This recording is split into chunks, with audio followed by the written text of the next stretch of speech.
Hi everybody and welcome to the ninth video in the series TensorFlow Basics with Hemant, and that is myself. In the last video we discussed pre-processing layers. So we discussed pre-processing layers which could help with the text pre-processing and the image pre-processing. We also talked about the image data augmentation, and in this video we will discuss layers that are helpful in dealing with a sequential data. Okay, so let's see some of the questions that we will discuss in this particular video. So we'll try to see what type of sequence problems we usually encounter, and then what type of models are required to solve these problems, and which Keras layers are suitable to build these kind of models, right? And then what is the specific input and output which are required for these layers, and having understood all those things, we'll also try to solve one text classification problem also.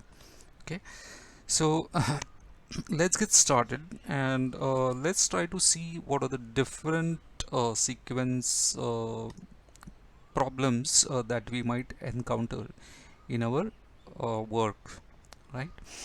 So the first problem that we are going to be talking about is a sequence prediction. That means we are given a sequence of inputs. So it could be, say for example, weather forecasting. So we might have the sequence observations about the weather for a particular time in the past, and then we might be expecting the weather output, say for example what is going to be the temperature or humidity uh, like tomorrow. Okay, or maybe we may also try to predict if what is the temperature for like next 7 days. So depending on that, it could be like a problem of many to one or many to many kind of prediction, right? Another problem, stock market prediction. So given a stock price for the past month or 2 months or an year, we might like to know what is its price going to be probably tomorrow or for the next 7 days or something like that, right? The product recommendation. The customer has purchased say multiple products in the past, and based on that history we might like to predict what is going to be his next purchase. So those these are the kind of the sequence problems, sequence prediction problem, because we are trying to predict either the, say for example, the weather tomorrow or the price tomorrow, or the product which needs to be recommended to a particular customer, right? And the problem could be many to one. So we are giving many inputs, and we are either expecting one in output, or we might expect multiple outputs also, right? So next type of sequence problems is the sequence classification problem. So we give a sequence of input, and then we expect some kind of an output which tells us or classifies a particular set of inputs. So for example, the simplest example could be the sentiment analysis, right? So we give a sentence or a paragraph, and then we expect what is the sentiment of that particular paragraph, right? So this is many to one kind of a problem, right? We are giving multiple sentences, multiple words, and we are expecting a classification category out of it, right? So this is many to one kind of problem and that we have, and what we are trying to achieve is sequence classification in this particular case. The third type of problem that we might encounter is a sequence generation problem. So for example, music generation, right? So given a corpus of example of music, generate a new music, right? So uh, we are giving say for example multiple inputs, and we are also generating multiple outputs in this particular case. So it's a sequence generation, right? It's a new sequence that we are trying to generate given a set of inputs, right? Another problem, handwritten prediction. Given a corpus of handwriting examples, generate handwriting for a few phrases. So we are giving a new phrase and we are trying to generate a new handwritten a phrase, right? Text generation, so something like generating poetry, etc. That's the kind of the problem that we might have. So this is a sequence generation problem, and the problem is many to many, many inputs, many outputs. Okay. Fourth problem, sequence to sequence prediction, many to many once again. So sequence to sequence problem, say multi-step time series forecasting. So we are giving multiple inputs, we are expecting multiple outputs. Text summarization, we give a page of text, and we might expect a paragraph of a text out of it, which is a summary of that particular page. So these are the different type of problems we might encounter, right? So they are, as you can see, they are definitely different than the input that we usually give to our neural networks, plain vanilla neural networks. So there is a component of the sequence or kind of a time, because sequence is basically the input one after the other, and the order matters in the sequence, right? So there is a difference between these two. Now, in order to solve these kind of problems, actually, let's take a look at the type of the models that we might encounter. Now, first is one-to-one model. So what is happening in this particular case is we are giving, say, for example, X as an input, and this 1, 2, 3, 4 basically tells us that this is a time step 1, time step 2, time step 3. So for time step 1, we are giving one input, and then this is kind of a hidden unit that we have, and we are generating an uh, output from one input. Okay. Now for the next time step, we give a another input, and the time step from the previous the hidden state from the previous step is also factored into generating the output, next output, right? The different the key takeaway from this is, for each time step we have one input here and a corresponding output here, and the hidden state is also getting generated in every time step over here, right?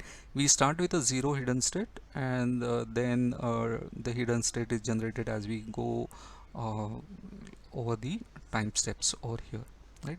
So this is the 1:1 kind of a model that we require to solve the sequence problems which are one-to-one types. Okay.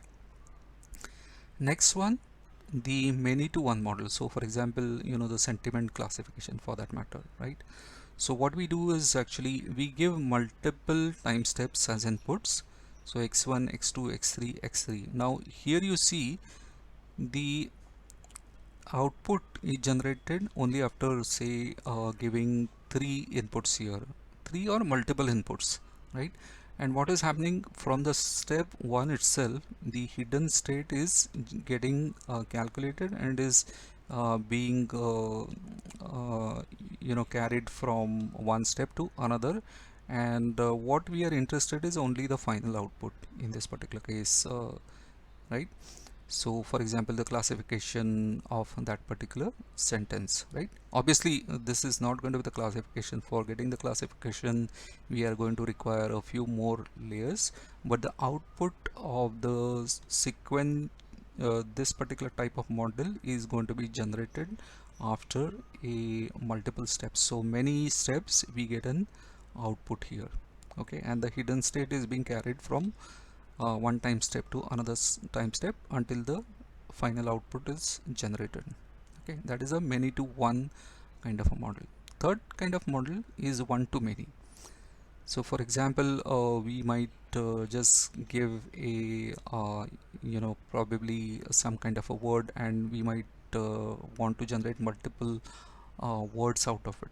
Okay, so we might just say hello, and then the agent might be expected to generate some kind of a greeting out of it, for example, right?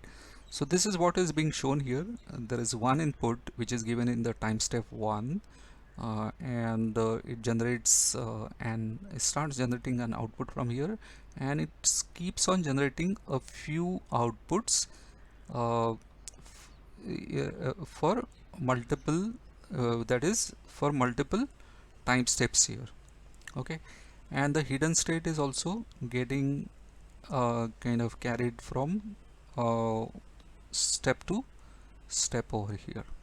Okay, so that's how the one to many kind of a model is going to look like.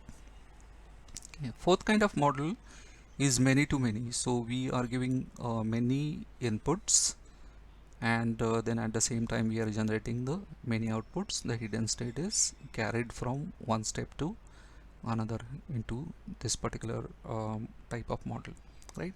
So this is a little bit of an abstract view of the type of the problems and type of the models that we are going to require to deal with the sequence problems actually, right? Now the question is, what is it that we actually use in practice, and that too in Keras, to actually which kind of represents those kind of models, and kind of we kind of can solve the different type of problems that we discussed earlier, right? So the type of the architectures which are required to deal with the sequence problems are recurrent neural networks. So we had basically talked about the plain vanilla neural networks earlier, but in this particular case we are talking of recurrent neural networks, right? Recurrent neural network as in uh, so this was our plain vanilla neural network. We give an input, there is a hidden kind of a layer, it gives an output here. Now in the recurrent neural network, as we saw in the models, actually we have multiple time steps, right? So what is going to be done is there's still going to be an input, and say for example this is some kind of recurrent neural network processing kind of a unit is going to give an output.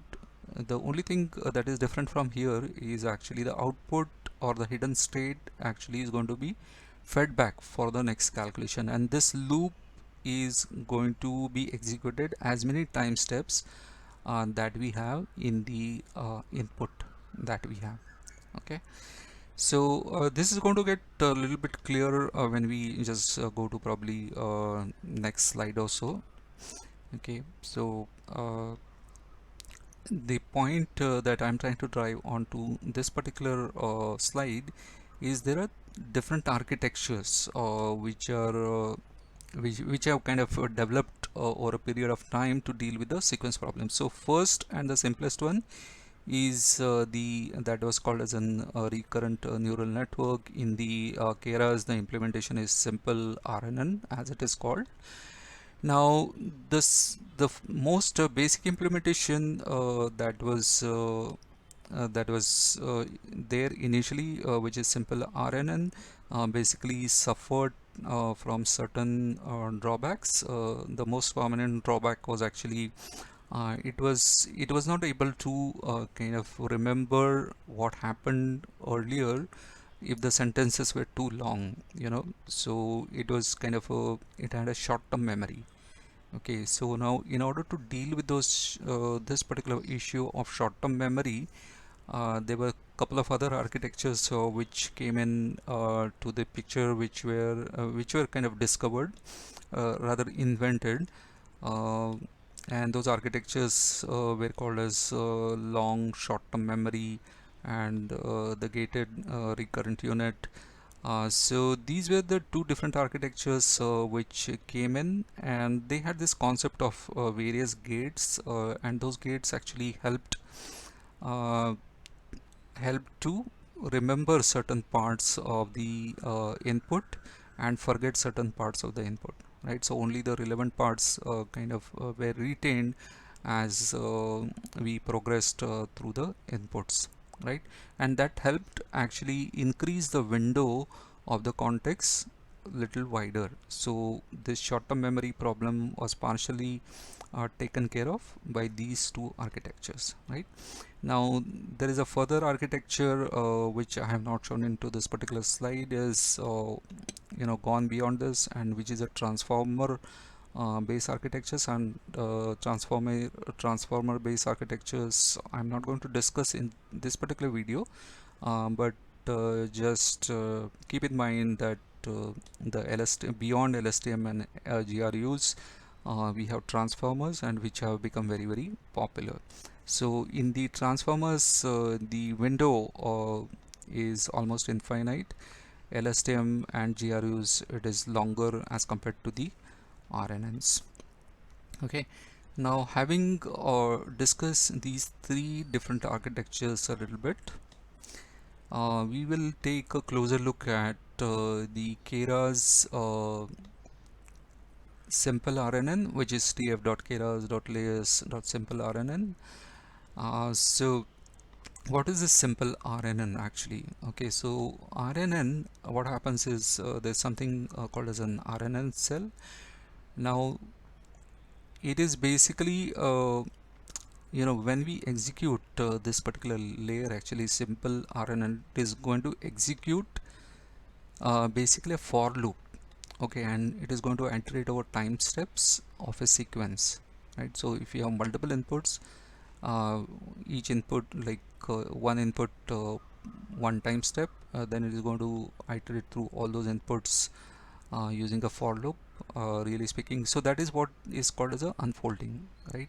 So what happens in the for loop, whatever are the calculations which are done in this RNN cell, uh, those are done, and then we get a cell state which is fed back. Okay, and we also get an output.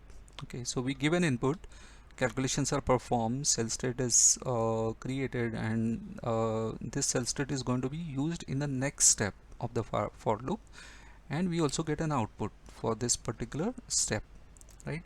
And if you really unroll this, then it's basically a for loop. The cell state is going to be executed, the cell state is going to be used in the next calculation in the next time step. Okay, now another important thing that we need to understand is the shape of the input, right? So the RNNs, or for that matter LSTM or even the GRUs, the input shape is a 3D tensor. And what is the shape? Actually it's the batch, time steps, and feature, like how many features we have into a time step. Okay, so if we might have like 10 batches, and each batch has like 5 time steps, and each time step has one feature into it, right? So that is how the input needs to be given into the RNN layer. Okay, and what is the shape of the output? So shape of the output is the batch, so whatever batch we have here, and the units. So for example, we might define a RNN, simple RNN with 4 units, and then the output is going to be the batch size, comma, the number of units that we had. So for example, over here we are defining an input, and we are generating random numbers which is of the size of 64 into 5 into 8. So 64 batches of 5 into 5 time steps, 8 features each time step. And this is the number of units that we are talking about here. So number of units here are 4. And now if we give this input to the RNN that we created here, we are going to get 64 by 4, because this is the batch and this is the units. So this is the if we do this output dot shape, we are going to get this 64 by 4 in this particular case, right? So understanding the shape of the input and output is very very important when dealing with the sequential layers. Now this is a kind of an exploded view, or kind of an unrolled view of what we saw here. So this was a kind of a loop that we saw here, Now say for example, if you have a batch size of 6 and the number of units is 7 and the number of time steps is 5. So let's say if we have an sentence and it has the parent length of 5, then the number of time steps is 5 and the number of features in one time step is, let's say it's 3. Okay, then how is it going to look like? Okay, so we are going to have, when we unfold it, we are going to have 5 RNN cells. So you remember the for loop that we talked about? So it's going to be executed the 5 times because we have 5 time steps here. So 1 2 3 4 5 here, and the input. Now we have 3 features in one time step, so that is why you see this numbers here. Like these are the different numbers that we are feeding in each time step. Okay, so each time step has a 3 features in this particular case, but it could be anything else.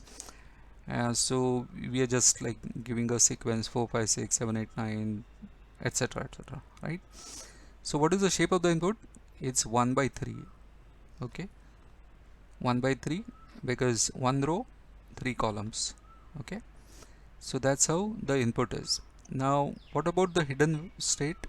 So hidden state is actually the number of inputs plus the number of outputs here, or rather hidden state is equal to the output shape. Okay, so output shape is 1 by 7, that's why the hidden state is also 1 by 7, because we are going to feed back the the generated kind of output back here.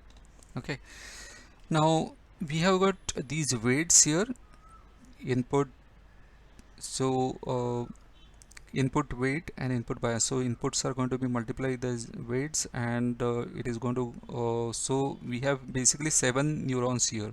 Okay, and then we have got this output shape of 1 by 7, so that is also going to be there are going to be weights associated with those outputs also. Okay, so that's how this whole unrolled thing is going to look like. Now for each output shape of one line of input, because we are giving 5 time steps, right? So it's going to be 5. Output is, each output is by 7, and then 1, because it's one set of inputs, right? And then we have a batch, 6 batches, so it is going to be, the final out is going to be 6 into 5 into 7 here. Okay, so that's how the unrolled RNN is going to look like. Now the next one is the next layer that is of interest to us is actually tf.keras.layers.lstm. This layer, the individual cell into the LSTM is consist of like 4 gates, and these 4 gates have different functions, and this whole gate works in a certain manner. We are not going to get into the internals of the LSTM cell into this particular discussion. There are quite a few good articles and blogs about this which are available. The number of trainable parameters is basically equal to the number of feed forward networks. So in this particular case it is 4, and then this is the hidden units. So hidden units is the the outputs that we have, and then the inputs, right? So into this particular case there are 2 outputs which are coming as an input here. So hidden units are 2 in this, and the inputs are 3 into this particular case. Okay, and now the same formula holds for this RNN, GRU, LSTM. What changes is actually because RNN has only one kind of a cell, there are no like gates into it as such. LSTM has 4 and GRU has 3. If you really have to calculate the number of trainable parameters, this is the formula which could be used for it. As far as the input and outputs are concerned, it is same as the RNN. It's like batch, time steps and features, and the shape of the output is batch and units. And the way that we create this particular layer is also similar to RNN. So we just create a layer with the number of units, and then we can give it an input which is of this particular shape, three-dimensional tensor. So batch, time steps, and the features, and that's how we can get an output from this. I'm not going to get into the GRU because this the discussion remains pretty much the same. The only benefit with the GRU is basically the number of calculations are reduced in the GRU because they have lesser number of gates in the GRU. So if you really want to try your problem, you could try LSTM and the GRU, and whatever works better for you, you can use either the LSTM or the GRU. But in terms of the input and the output, they are pretty much the same. Now there is also a concept of an stacked LSTM. That means we have one LSTM, and the output of that particular LSTM, the output of that particular LSTM goes into the next layer. Okay. Now, so that's in the code. As you can see, we have defined a sequential model. Within that, the first model is the LSTM model, and we have a second LSTM model here, and the output, since we want a three-dimensional output to be fed into this LSTM. See here, we see that the batch of the output, if we had kept this return sequences false, then what is going to happen is the shape of the output will be batch size into units. But now the next LSTM layer needs a three-dimensional input, right? So if we keep these return sequences equal to true, we are going to get a three-dimensional tensor from this particular layer. And why we get three-dimensional? Because it retains the time step information also. So what the output that it will have is actually batch size, time steps, and the units. It will be same as your not exactly feature the input, I would say, but similar to that. So it will have batch size and the hidden units and the units. Okay, that batch size, time step, and units. That's what will be the output in if we keep this return sequences equal to true, right? So the outputs which are generated by the individual time steps are also retained if we keep this return sequences equal to true, right? So what is the benefit of having two LSTMs one after the other? It's just a deeper network. So essentially, if we are keeping this network as deep, we need not possibly increase the number of units that we have, and if you have a deeper network, it might learn better. We can always try out two different type of networks and see if we are able to get better accuracy or lesser loss when we train the model, and we will see that in one of the examples at a later point in time. Okay, there's also a concept of a bidirectional wrapper also. That means say for example, in this particular case, we are creating this bidirectional wrapper, and the input through this wrapper is an LSTM layer, and we are basically keeping, I mean, this could be anything, return sequences true or false. That depends on whether we are going to snag the bidirectional layer or not.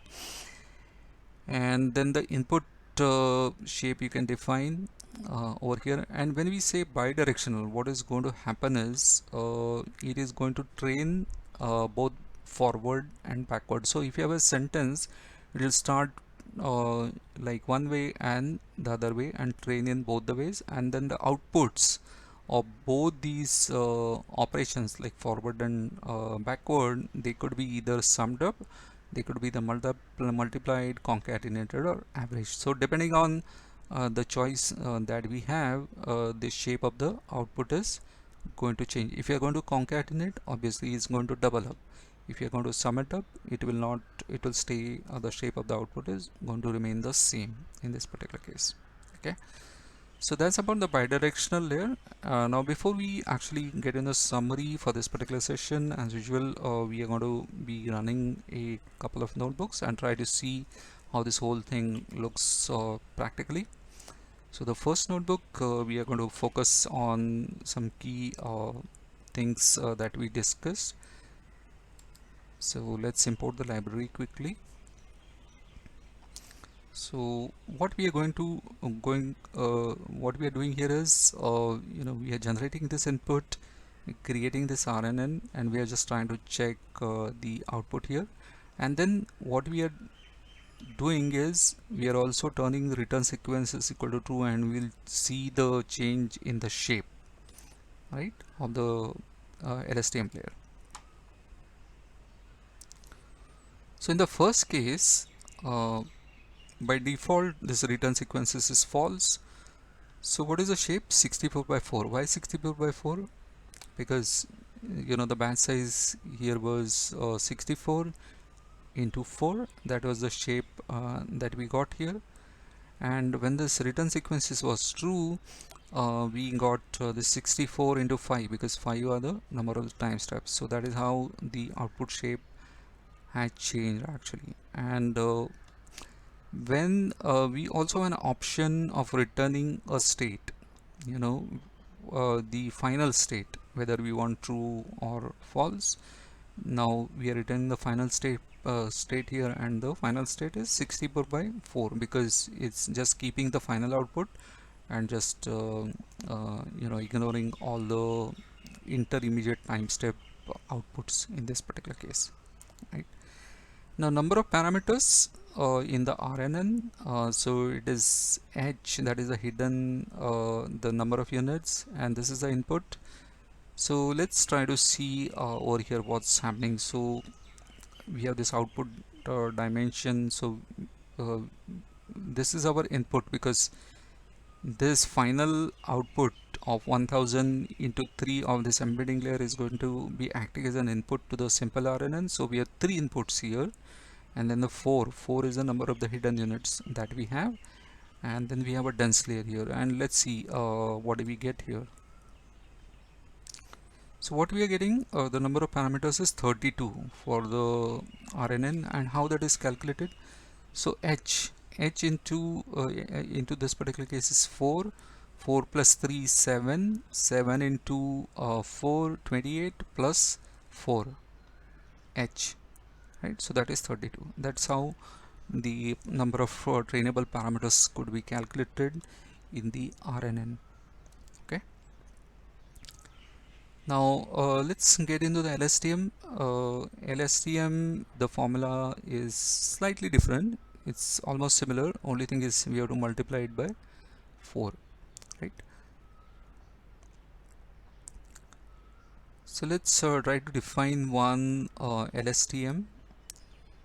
As we are saying, it has got this input of time step, features, and the batches. So time steps and feature, we are giving this input, and that input is going into this LSTM layer, and then we are creating the model. So this is a functional API that we are using from input to output, and we are going to create a summary out of it. So very simple, right? So we have this input, so we haven't actually generated an input into the batches. We haven't generated really, so that's why it is coming as a none, 5 into 1, and that is why the output is also none by 1, because the LSTM output dimension we have kept as 2 1 into this particular case. And the number of the parameters, that is if you use this particular formula here, so h is 1 into this particular case, and the number of inputs is 3, so 3 plus 1 4, 4 into 1 is 4 plus 1 5, 5 into 4 Okay, so the features is 3 here. 3 plus 1 4, 4 plus 1 5 into 4 20. No, I think there's something wrong here. So probably we can use this particular formula here. I think there's some mistake in the formula over there. So 1 plus 3, 4. 4 into 1 is 4 plus 1 5.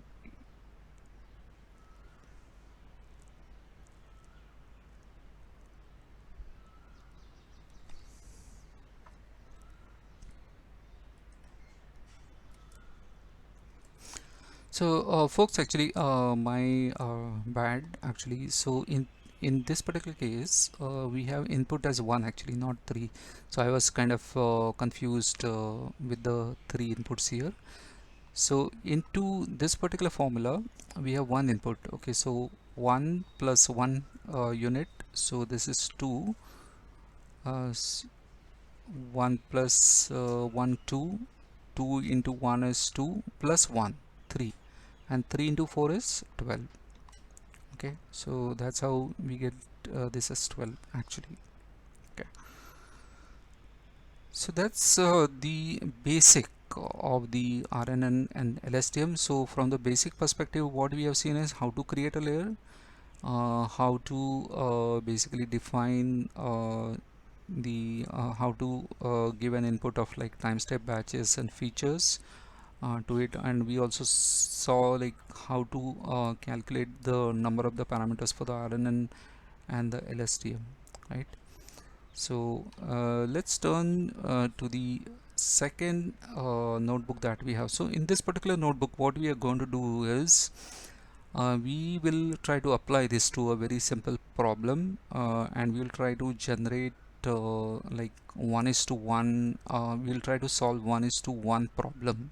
Okay, now how to build LSTM for 1:1 sequence prediction, that is one input and one input and one output, and we'll also try to see how to build a stacked LSTM also. Okay, so let's just import a few libraries.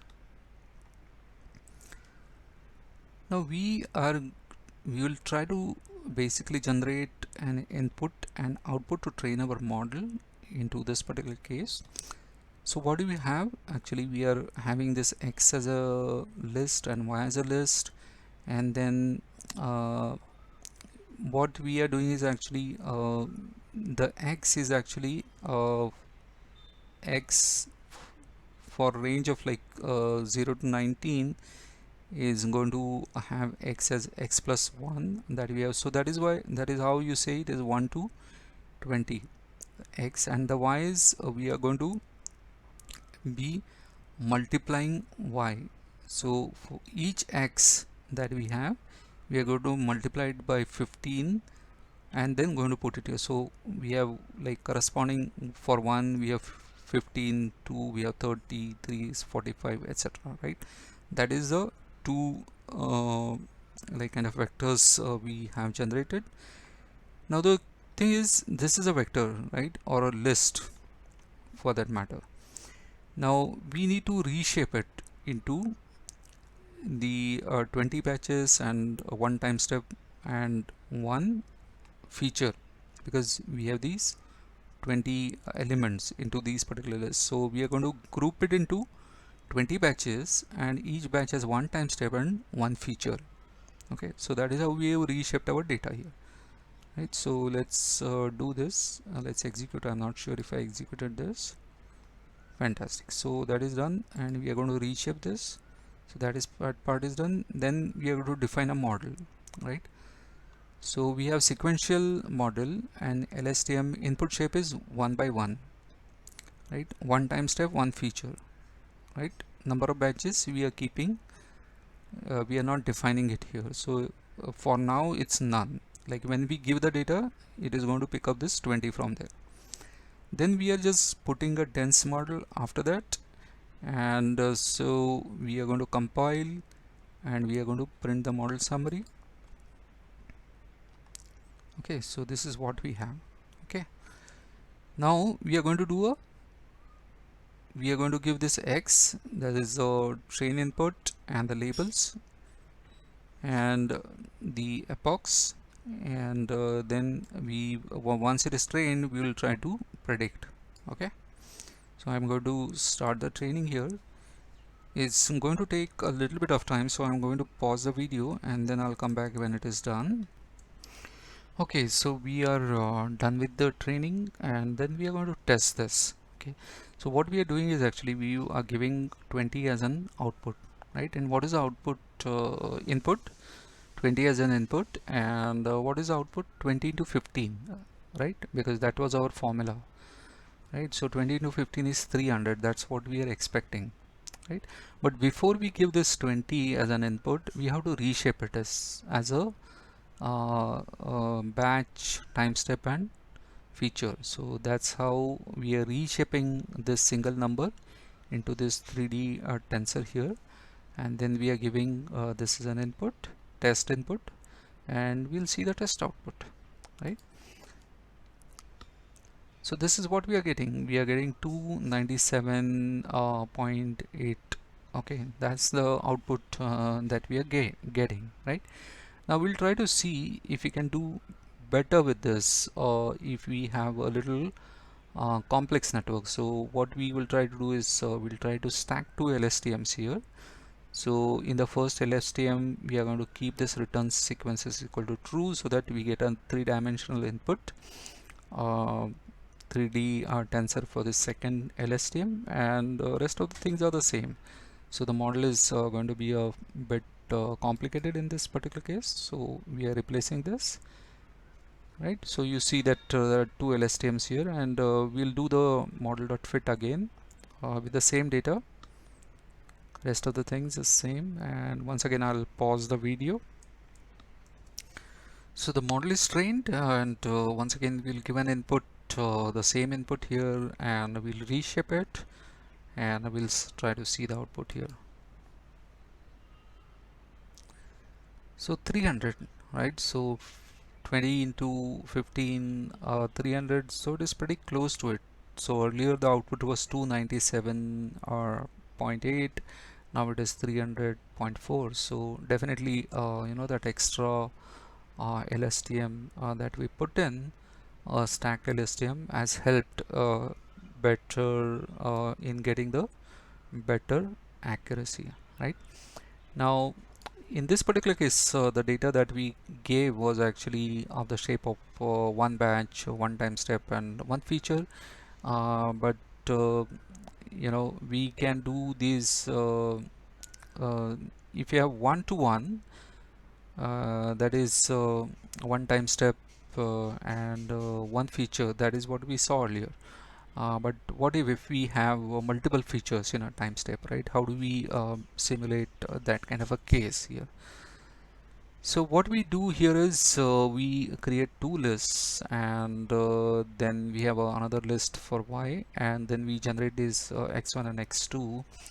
So we are multiplying, we are generating the first list as 2 4 and the 3 6, like x multiplied by 2 and x multiplied by 3, and then this two things, the third one we just multiply as x1 into x2. This is our y, right? So these are going to be one pair of two inputs and one output here, right?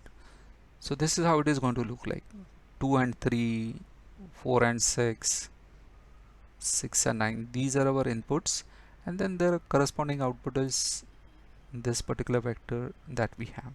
Okay, so that is how we can generate data of this particular type. So what we are going to do is actually we are going to shape it as 25 batches of one time step and two features here. So these are two features and the 25 time steps here, because here we took the range as 25, so we have like 25 elements here. That's why we have 25 batches here, and each batch has one time step and two features into it. So that is how this whole X is going to look like. Okay, arrays within array, and each of this array has two elements which are like two features, right? So the process remains the same. We can have just one LSTM, or we can stack the LSTMs, and we can try the different uh, we can just try to fit the data into the model and try to see what are the outputs, right? The process remains the same. So that is how we can generate the kind of sample data and test these kind of networks. I'll turn to another notebook in which I'll just walk you through. I'll not actually execute this particular code. In this particular case, what we are doing is we are basically generating a one is to many is to one kind of problem we are going to simulate. So we are giving like 3 time steps, and we are expecting like one input. So 3 time steps and 1. So that is how we have reshaped this our inputs. Okay, so this is time step 1, time steps 2, time step 3, and each has got this feature 1 say 1 element as a feature into each of this. And we can train it in the similar manner. We can use a single LSTM or multiple LSTMs. So in this particular case, what we have done is actually we have used a bidirectional LSTM into this particular case. So when we wanted a little bit of a complex network, we use the bidirectional as a wrapper, and then we put the LSTM into it. And the input shape, as you can see here, it's 3 time steps and 1 feature per time step. Okay. So that is how we can deal with the many to one problems. And similarly, the other type of problems also could be kind of formulated and solved, okay, with this. Now having so sorry folks about that little noise, just the the result of working from home, so I hope you'll bear with that. What we'll do now is actually we'll just see one example, like kind of one end-to-end example where we'll classify the text using the concepts that we discussed so far. So we are going to use this IMDb as our data set. It's a binary classification data set, so we'll try to do a sentiment analysis problem. We'll try to solve this sentiment analysis problem using IMDb database. Okay, so I have imported the libraries. I'll have to import a few more just for the plotting purpose. And let's get our data set. So this TFDS TensorFlow datasets is a very useful thing, and it's a good way to get really started with the datasets, because it gives like a lot of features using which you can load your data and then shuffle it, batch it, and do many more things with it. So that's exactly what we are using here, and we had already learned about TFDS in the earlier video. This takes a little bit of time to download all the data, so I'll pause this. Yeah, so we'll just execute some more code here. So we are shuffling the data set, and then we are batching it into the batch size is 64, and just we can also check the labels and the examples. So this is how the review is, and these are how the labels is. So there are basically 3 reviews here and 3 corresponding labels here. Okay, it's just a vocabulary. So we are basically using the text vectorization to prepare our sentences for giving it to the. So this is the vocabulary that we have, and what we do is now we have this text vectorization encoder, and then we are going to put the embedding layer, and the output of the embedding layer is going to go to this bidirectional LSTM. Okay, so this is our model encoder. So text preparation, then we have embedding, and then we have these this bidirectional LSTM. So in the earlier examples, like using in the earlier video, we had used like the plain vanilla kind of dense layer. So we use a global pooling after this, and then we use the dense layer in the earlier video. In this particular video, we are using this bidirectional LSTM because the output that we get here actually could be consumed by this bidirectional LSTM, the embedding layer output that we have. Okay, so let's create this particular model here. We are going to compile this model,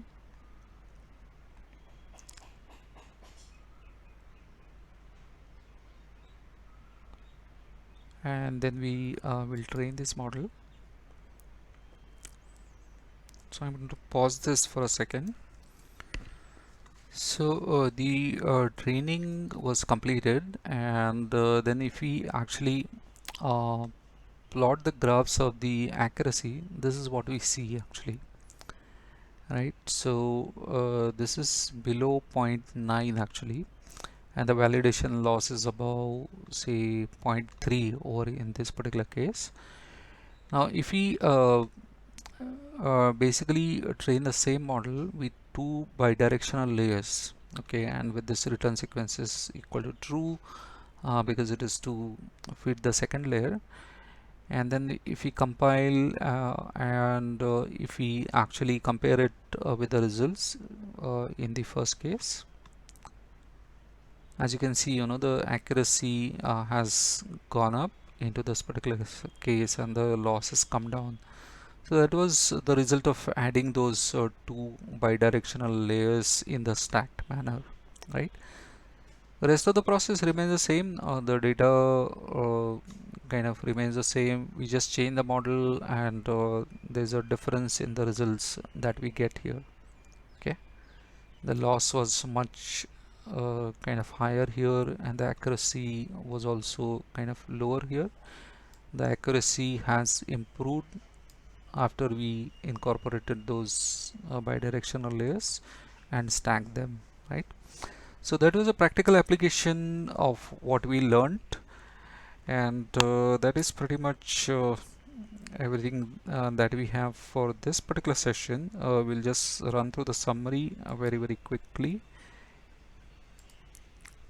So what did we learn in this particular session? We basically took a look at the different kind of sequence problems, and how they can be solved by appropriate type of model. And then Keras provides us the SimpleRNN, LSTM, GRU, and going further, it also provides the transformers to solve those kind of problems.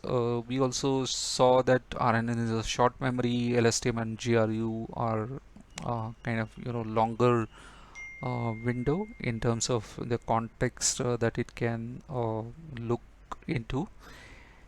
Input of the model is the shape of batch, time steps and feature. Output is batch and units, and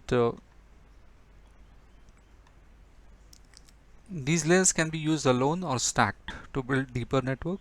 And we can use the bidirectional, we can stack the bidirectional as well.